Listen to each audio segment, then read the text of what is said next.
Good morning. Welcome to What Have I Just Read with Malcolm, Alison and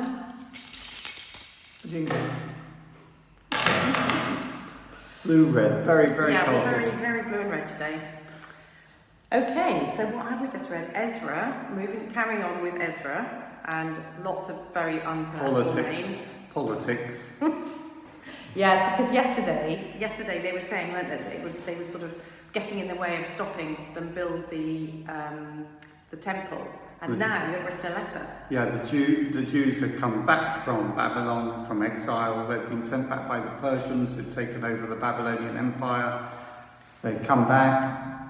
They'd started to rebuild the city, and they'd rebuilt the temple. They're now rebuilding the city. And there was the opposition from the local people. And exactly as you say, they send the local people who are opposed to it, send a letter to the king and said, "Oi, you better watch out, because Jerusalem has always been a rebellious city. And if they build this city, there'll be rebels again." And the king, of course, sends and says, yes, in the annals it does say that they were rebellious and they were hurtful to kings and princes. And so they stopped building. Yeah, so he sent an order, and they did stop building. So that was all. And then the Romans 10 reading. I have to confess, you know, sometimes readings just sort of wash over you, and this was one of those occasions. Okay. So I need you to sort of. There were a lot of things that he kept saying things in quotes, so it's quite difficult to read it with meaning.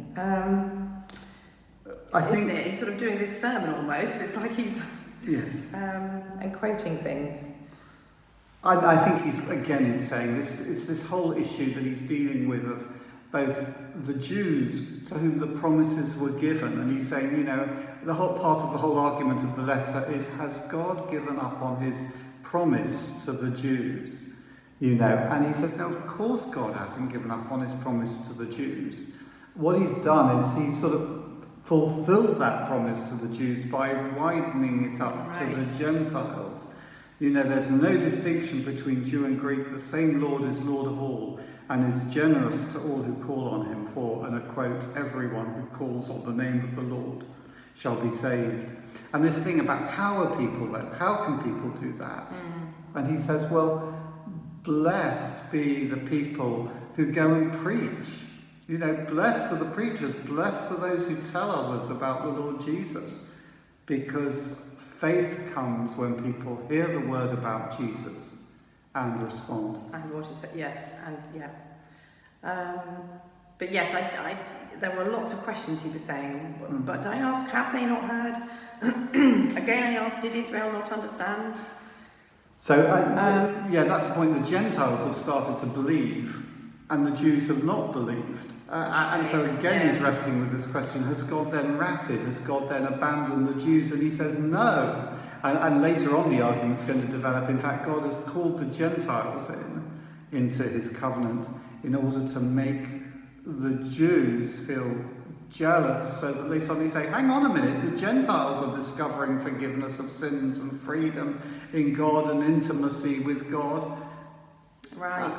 That should be ours by right. You know, by God's promise, and as a result, they will then come back in. And the great vision is that all will be saved, both Jew and Gentile. Okay, but we'll come across that tomorrow, maybe. Lovely, difficult readings today, but have a lovely day, and hope to see you tomorrow. Bye. Bye bye.